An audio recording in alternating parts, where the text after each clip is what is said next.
You know, yesterday, if you were watching, you will know that we brought you two stories about children with additional needs being excluded.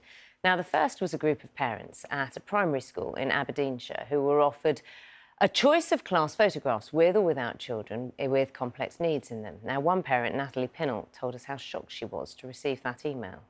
They're left out of a lot of things. They don't necessarily have voices. They are unseen, unheard in so many ways in life. If a photographer thinks that that's okay, I just feel like there's education that needs to go on everywhere about inclusion.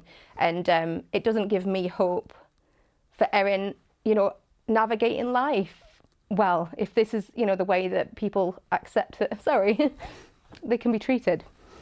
Now, Aberdeenshire Council has apologised to families at a Boyne Primary, and Tempest Photography has said it deeply regrets any upset that this has caused. Now, the second story came from actor and comedian Sally Phillips, who posted on social media to say that her son Ollie was prevented from entering a local trampoline park because he has Down syndrome. Being singled out for being different and not being allowed in front of everybody else, being told that you were that there was something wrong with you, has a big psychological effect on our children. Well, we spoke to the MP Caroline Noakes, who's the chair of the Women and Equality Committee, who had described it as a pretty grim day for inclusion. There is no excuse for not being aware of the rights for disabled people. It horrifies me that it keeps happening. But actually what this has shown is that there is a community response to it.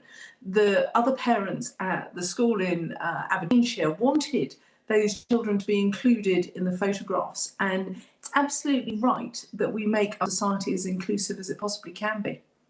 We've had a really big reaction from you, our viewers, to both of those stories. Janet from Lancashire says that she and another parent were asked to keep their children off school during an Ofsted inspection.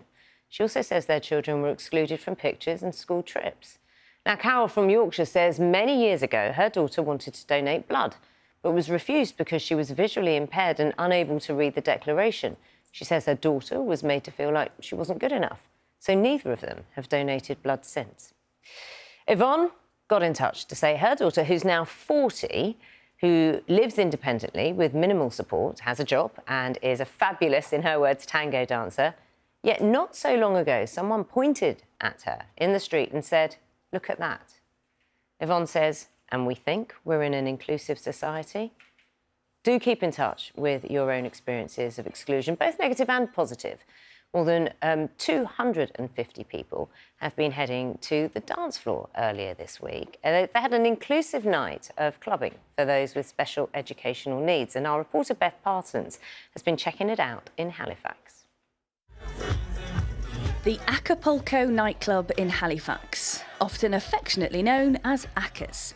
Opening in 1961, it's one of the oldest nightclubs in the UK, but it's not true what they say about old dogs. Some of them can learn new tricks.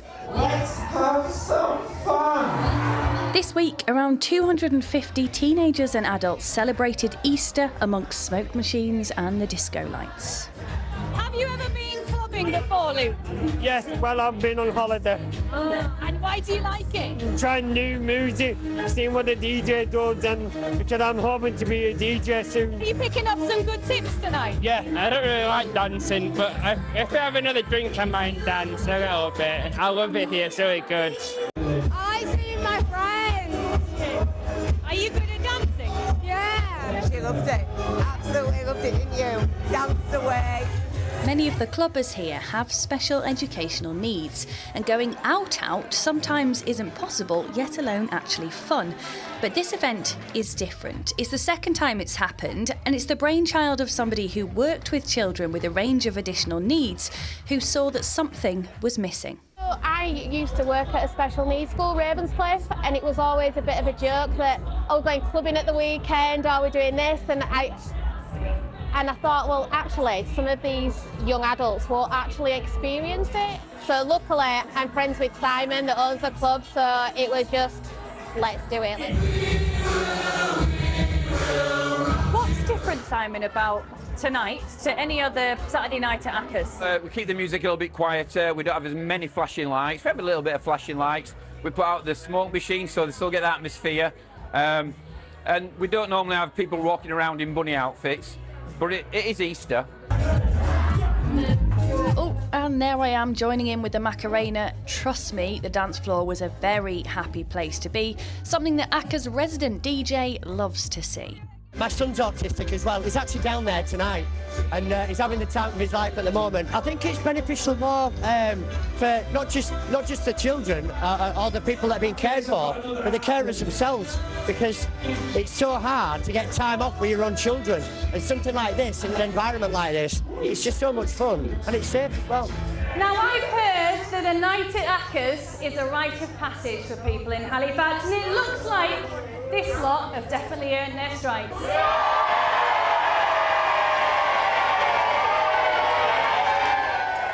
Lots of fun on the dance floor then, but we're going to talk to Steph, Sherratt and Laken Reid. They're from the charity Breaking Barriers, which was set up to raise awareness and challenge barriers to inclusion in society for disabled children and young people. Thank you both. Morning. First of all, for coming in. Let's ask you both, first of all, about your children. Michael, first of all. Steph, he's your son, he's in his 20s. What have your experiences been like with Michael? In the early years, he was diagnosed with autism when he was 3. He has social and communication difficulties. And in the early days, when the differences were first being noticed, it was really difficult because being a new mum is lonely. So I went to the mum and baby groups and I got asked to leave 3 of them because he just couldn't manage other children and people. I don't think I put him down till he was 3.5. And it was really difficult until I understood more about Michael's condition and how it affected him. And then as time has gone on, when I would take him to places to try just to see if it was something he liked, you get a sense of the atmosphere and I would be the one to say, no, we're leaving. Well, like you're ruining their fun. Yeah. Yeah. And how did you... Everyone knows what it's like, you know, anyone who's had a young baby, the excitement and everything else, and going to that mum and baby group. And I mean, I can't imagine how it made you feel to be asked to leave. Having a new baby is very isolating. They kind of leave that bit out before you have children. And that's when you first build your support network. All the people who've had a horrendous night or there's feeding difficulties, that's where you start to build the village that's going to help you raise your child. Do people tell you that sort of thing happens still today? They get asked to leave? Yeah. Yeah, or the funny looks or the comments or the under the breath or the tuts. Tell us about Cambria, Laken. She's younger, isn't she? Yeah, Cambria's 9. She was diagnosed at 2 with autism and learning difficulties. And mirroring what Steph said, really, it was from day dot, from the day she was born, I realised that, you know, she was a little bit different to other children. We found ourselves quite isolated. We were removed, same as Steph, from baby groups because she was very loud. She didn't stop screaming. She's a baby, though. That's what babies do. Yeah, that's right, yeah. So when you said that, and I'm assuming you do, and I'm assuming, like, in many ways, you both have to kind of advocate for your children more than perhaps other parents, you know, children who have children who don't have special educational needs. Yeah. When you say, babies do this, what were you told?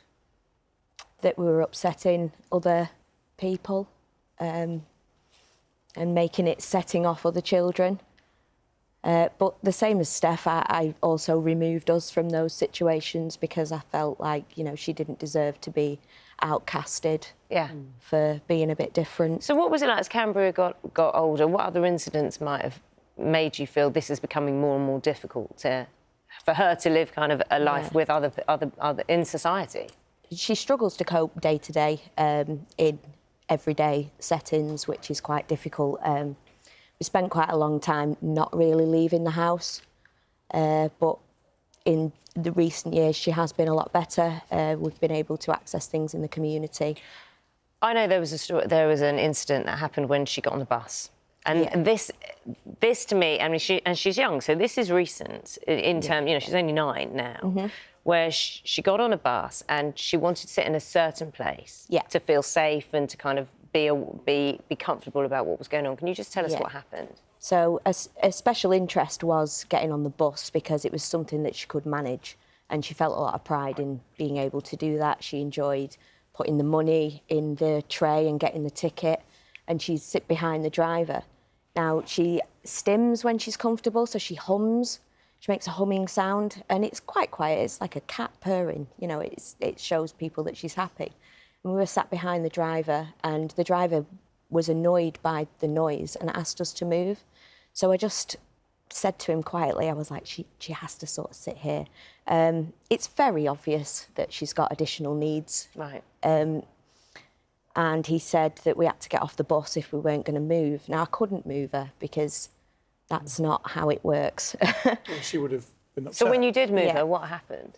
She went into full meltdown and into crisis. She was very upset, kicking and screaming. So I picked her up to try and move her, and he was saying, get off the bus, get off the bus. I said I couldn't get off the bus because I didn't want to be on the roadside with her upset. We needed to get home. And he slammed the brakes on and we fell over, both of us, onto the bus. So, and that had a lasting effect, really, because... She probably hates the bus now, doesn't she? Yeah, well, she did for a long time, and now she has to sit at the back and she doesn't interact with the driver. So what would you both say, as part of breaking barriers, you know, you've both had your experiences where society has been cruel, basically, unkind, inconsiderate, ignorant, basically. Yeah. What would you say to parents now who are faced with these challenges, because they are still happening, unfortunately? What tools have they got to kind of... Because you don't want to sit in front of your child and say, they've got special educational needs, can you make an exception? Because that just isolates them even more to some extent. We think as parents, and also in the job that we do, that the biggest barrier is ignorance, is the assumption that my child has additional needs, therefore they need this, rather than having a completely open mind and treating them as individuals, as you should do with any child or young person, as finding out what their needs are. Do they need a reasonable adjustment? That's another big misunderstanding, that reasonable adjustments don't mean build another building. Well, the word's reasonable, isn't it? Yeah, what can we do? Can I come in first? Can I come in last? Not just, as we get very angry with, they turn the music down, lights up, which is that, well, they've got autism, that's what they like. Well, it's what some of them like and some of them don't, because they're allowed to. So it's about equality of opportunity. They're allowed to not want to go and try something. They're allowed to try it and enjoy it. They're allowed to try it and hate it. And just making those small changes, it might even be know their name, understand a bit about... If there's medical conditions, absolutely you have to know, because you have to be prepared to help. So what's your message to people who are watching, who are maybe those that would look and stare, the ones that might say something? Do you want me to actually answer? Yes. Well, politely. Sod off. If you don't know, you don't know. But the experts, generally speaking, are the parents or the people around them. Ask, talk to them, get to know the children, because if you don't, you're missing. Is there a way, so say you're a shop owner or something, is there a way that, you know, so you might see your daughter and Canberra and you might think, OK, she might be struggling. I'm a bit concerned if she's touching everything in the shop. I'm not saying she does this, but say, for example... She does. Oh, she does, OK. So she's touching everything in the shop and you're shopping... You know, so how do you approach a parent and say, OK, what's going on here? How can I... Do you just say, can I make this better? Or she's curious, isn't she? You know, what do you do to make you, and more importantly, no offence, Cambria, feel more comfortable? I think it's just recognising the differences and treating her as an equal person. You know, if she's comfortable and she's not breaking anything and she's not, you know, making a disturbance, then there isn't anything wrong with her behaviour, just because it's a little different to, say, another 9-year-old. You know, she's enjoying herself, she's happy, and she's an absolute joy, so... Is she watching this morning? Yes. What will she say to you, do you think? Yeah, she'll there be you a go. bit shocked that her mum's on telly. It's been an education, as always, as it needs to be. So thank you both so much. Steph, Lakin, thank you. Thank you.